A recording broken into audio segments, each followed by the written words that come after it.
बर्तमान आम सप्तशଯ୍ୟା आज हूँ 31 डिसेम्बर 2024 आज हूँ 2024 मसीहार शेष दिन तेणु आम एंजॉय करके आसचु।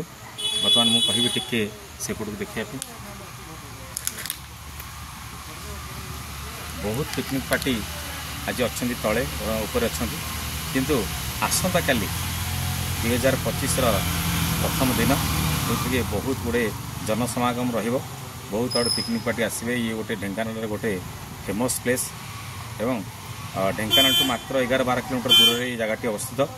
तेणु माने ओडिशार प्राय कोण अनुकोण ये पिकनिक पार्टी ये आसिक भोजीभात करती। तेणु आम आपण मानक यही वीडियो माध्यम मुझे कहूँ जे आपण मैंने समस्ते सप्तशଯ୍ୟା आसतु तार प्राकृतिक सौंदर्य को उपभोग करूँ। यहाँ हूँ पौराणिक दृष्टिकोण यहाँ हूँ रामचंद्र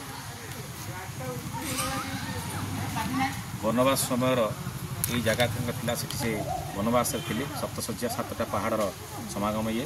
तेणु यार प्राकृतिक सौंदर्य अति मनोरम।